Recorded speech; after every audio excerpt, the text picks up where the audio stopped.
Hello, my name is Alejandro Juarez, and this is the essay, The Role of Art in the Education of the Soul according to Plato in books second, third, and X of the Republic. Plato, one of the most influential philosophers of antiquity, devoted much of his work, The Republic, to discussing the organization of the ideal society and how it can achieve justice within the dialogue.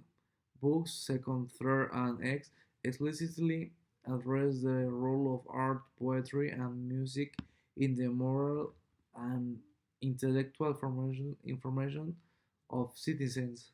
Plato strongly criticized the arts due to their ability to influence people's emotions and character, which, according to him, can lead them away from the path of to truth and virtue. His vision, deeply influenced by this theory of ideas and the nature of knowledge, suggests that art, as an imagination of the sensory world, can distort their perception of reality and promote incorrect values. In this essay, I will analyze Plato's main ideas about art, focusing on the concept of mimesis, the relationship between art and morality, and his defense of censorship and control of art in the ideal society. From this analysis, I will assess whether Plato's concerns remain relevant today and offer a personal reflection of his proposal to regule artistic creation in favor of justice. Mimesis, art as an imitation of reality. One of the fundamental aspects of Plato's critique of art is his concept of mimesis. In books second and third, Plato argues that art, poetry, and music are not faithful representations of reality but rather imperfect imitations that distort the true nature of things. This critique derives from his theory of ideas or form, according to which the sensory world is merely an imperfect copy of the intelligent world, where the essence or absolute truth exists. In this sense, art, by imitating what is really already an imitation, is doubly removed from the truth. In Book X, Plato develops this idea further using the example of a painter who creates an image of a bed. According to Plato, the carpenter who builds the bed imitates a universal idea of bed that exists in the world of ideas. However, the painter only imitates the external appearance of the bed built by the carpenter, creating a visual representation that does not reflect the true essence of the object. For Plato, this process of imitation is problematic because it deceives the viewers, making them believe that what they are seeing is real when in fact it is only a superficial copy. This concept of mimesis underscores one of Plato's central concerns: art not only represents a distorted version of reality, but can also shape people's perception that and beliefs in a dangerous way. By exposing the public to these deceptive representations, art can lead people to adopt incorrect ideas about the world, justice, and godness. This is one of the reasons Plato considered it necessary to regulate art in his ideal society. Art and morality, the ethical impact of the art. Beyond his concern about art's ability to distort reality, Plato also focused on its influence on morality. In books 2 and books 3, he, he examines how the stories told in poetry and theater can affect the character of citizens, especially the young, who are more impressionable. Plato argues that many of the works of epic poets, such as a Homer on Hesiod, glorify immoral behaviors like revenge, betrayal, and uncontrolled emotions. These stories, being transmitted and celebrated in a culture, can encourage the adoption of negative values detrimental to the formation of virtuous personality. Plato is particularly critical of tragedy, a genre that, in his view, stimulates the basic expression of specters, such as anger, sadness, or fear. For him, art should not feed irrational emotions, but feel citizens develop their capacity for reason and self-control. Instead of the identify with tragic heroes who act out of despair or revenge, Plato believed citizens should emulate the examples of virtue, justice, and wisdom.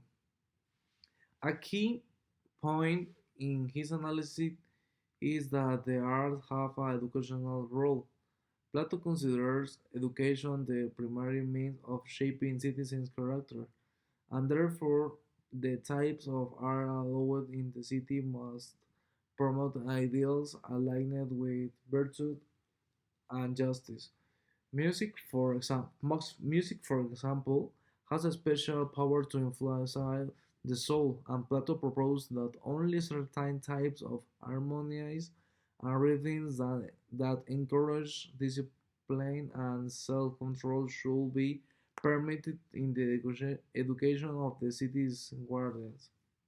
Censorship and control of the art. Building on his analysis of art as an imitation and his philosophy for morality, Plato argues that it is necessary to censor and control artistic expression and his ideal society. In Book 2, he establishes that only twice myths and stories that promote virtue and contribute to the common good should be allowed. Stories that depict God acting immorality, for example, should be banned as they could incite citizens to imitate such as behaviors. Plato sustains in Book X it's even more radical. There, he argues that poets, due their ability to imitate human emotions and passions in a way that negatively affects the should be expelled from the city. Plato asserts that poetry based on mimesis fits the most irrational part of the soul rather than fostering the development of reason of self-control. Censorship, from Plato's perspective, is not an act of representation, but a way to protect the moral and spiritual well-being of the community. It is important to note that for Plato, regulating art is not merely a matter of limited individual freedom, but of ensuring that the education of citizens is directed toward the development of justice and virtue. In his vision, art must be served the purpose of promoting truth and godness, and any form of art that deviates from these goals engenders the balance and justice of society. The role of art in the modern society are Plato's concerns is still relevant. Although Plato's proposal to censor art seem extreme from a contemporary perspective, many of his concerns remain relevant today. We live in an era where images, narratives, and media have significant power to shape social perceptions and attitudes. Movies, television series, music, and social media play a crucial role in shaping people's beliefs and values, especially the young. In this sense, Plato was right in pointing out that art has the power to profoundly influence the soul and the character of the individuals. In conclusion, Plato offers us a profound reflection of the role of art in the education of the soul and its influence on society. Through his analysis of art as imitation, his concern about the ethical impact of the arts, and his defense of censorship, Plato seeks to ensure the art serves the purpose of promoting justice and virtue in his ideal city. Although many of his ideas remain relevant in the modern context, particularly regarding the power of art to shape people's beliefs and values, censorship does not seem to be a appropriate solution to address this challenge in contemporary society. Thank you.